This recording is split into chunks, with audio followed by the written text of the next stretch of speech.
Тромбозы различной локализации являются причиной примерно половины смертей в мире. Это в том числе инфаркты и инсульты. Поэтому каждому человеку стоит обратить внимание на состояние своей крови. Об этом и многом другом расскажем сегодня в нашем ролике. Подписывайтесь на наш канал и ставьте лайки.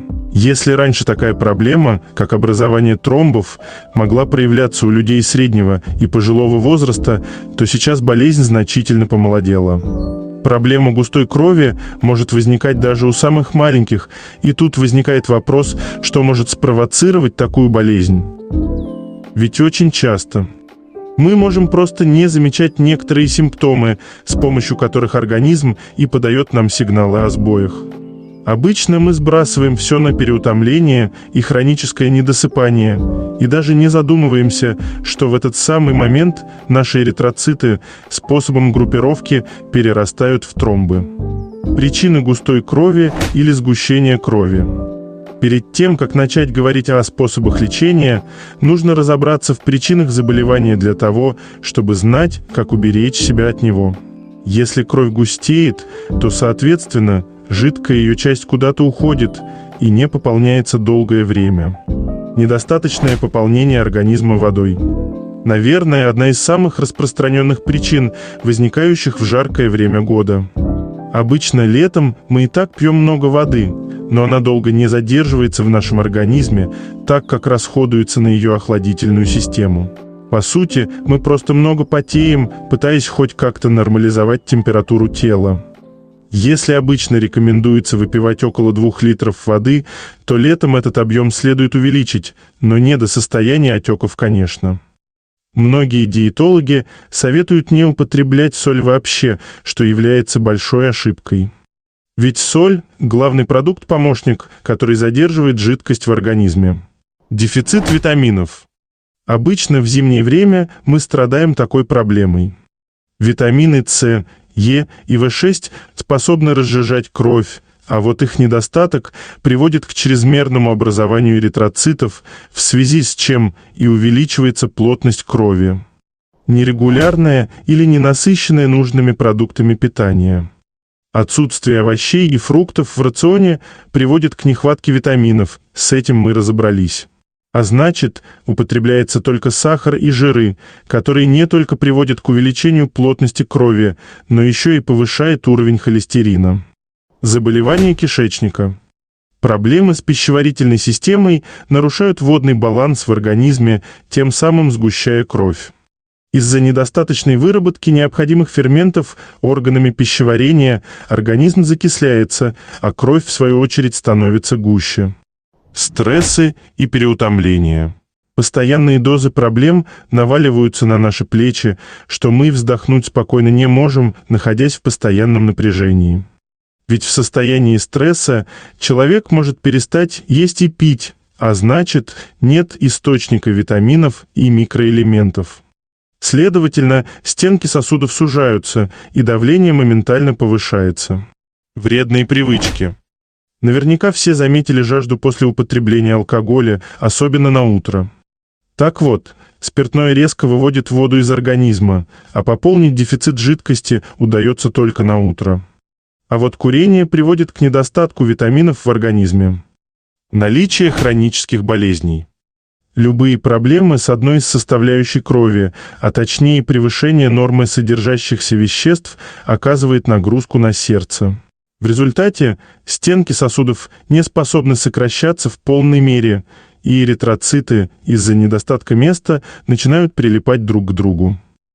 Опасность густой крови и ее последствия. Первый признак повышенной вязкости считают сонливость. Но с нашим современным образом жизни можно попросту не придать значения этому симптому. Ведь времени на сон всегда не хватает, поэтому и появляется постоянная сонливость. Но помимо сонливости, человек может чувствовать себя постоянно уставшим, подавленным. Может даже ухудшаться зрение, но заметят эту неожиданную перемену только люди, у которых 100% зрение. Игнорирование проблемы может привести к неприятным последствиям. Кровь попросту не будет снабжать органы, из-за чего может произойти кислородное голодание. Какие средства помогут в разжижении крови? Способ лечения выбирается в зависимости от сложности ситуации, хотя эффект еще зависит и от самого организма. Итак, есть 3 помощника в разжижении крови. Продукты питания, содержащие в себе нужные элементы, лекарственные травы и медикаментозные препараты. Лечение подбирается индивидуально, так как каждый вид оказывает воздействие на тот или иной организм по-разному.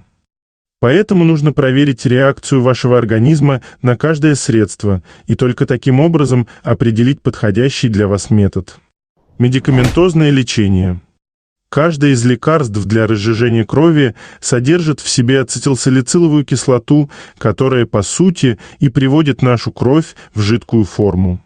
В качестве профилактики такие медикаменты принимаются в мизерных дозах, а вот при повышенной вязкости крови назначается доза побольше.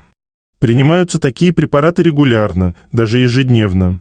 Аспирин – наиболее распространенное средство, которым пользуются все сердечники. Назначается чаще всего пожилым людям как профилактика инсульта. Если кровь из-за своей густоты не будет успевать проходить через и без того суженные сосуды, то это может привести к инфаркту. Кардиомагнил не только выполняет свою основную функцию, но и укрепляет стенки сосудов и придает им эластичность.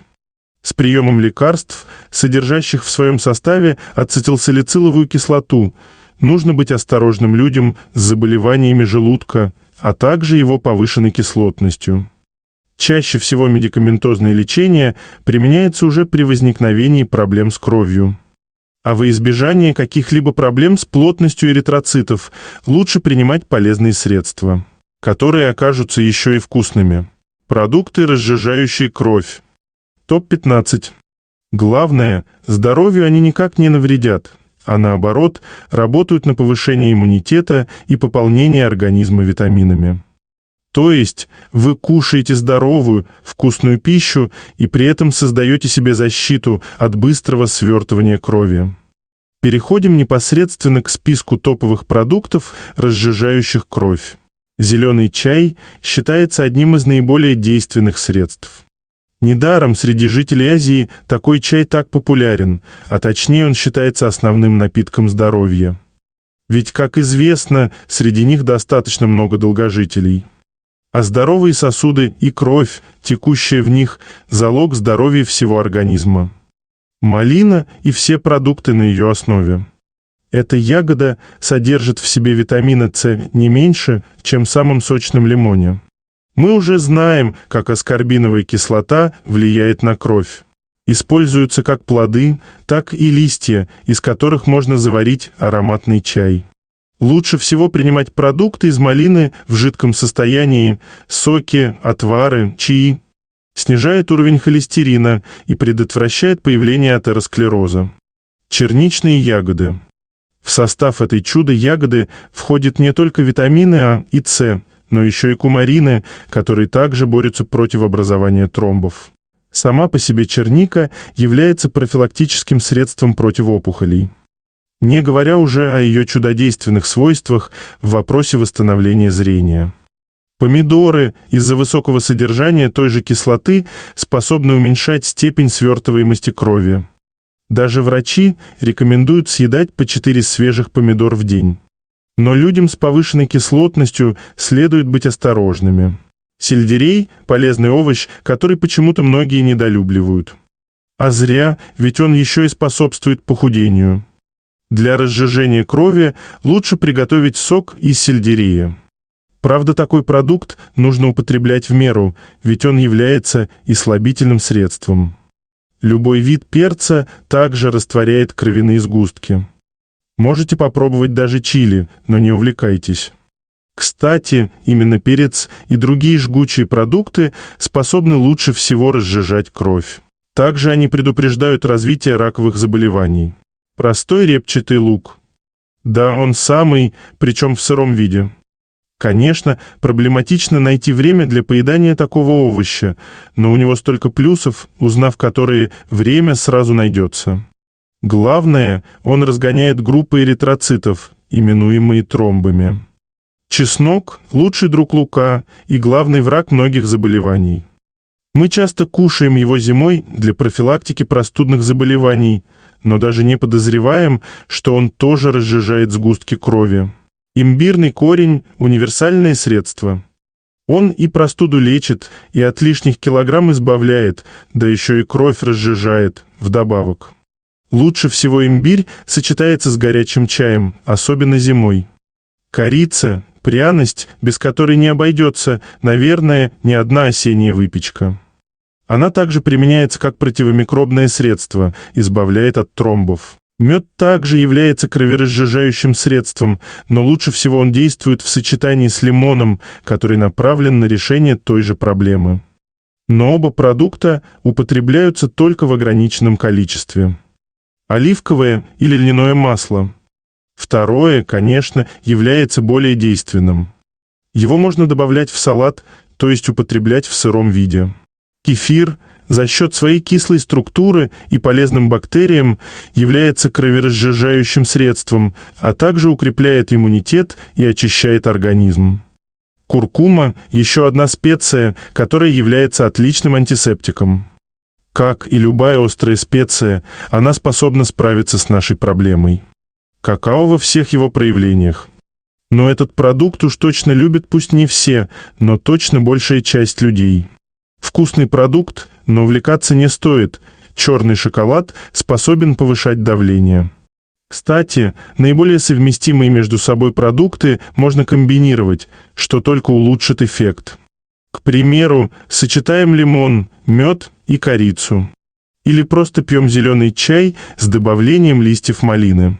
Можно даже сварить ароматный кроверазжижающий чай, для которого понадобится собственно зеленый чай, корень имбиря, корица, лимон, вода и ложечка меда. После заваривания добавьте немного мяты, и чай готов.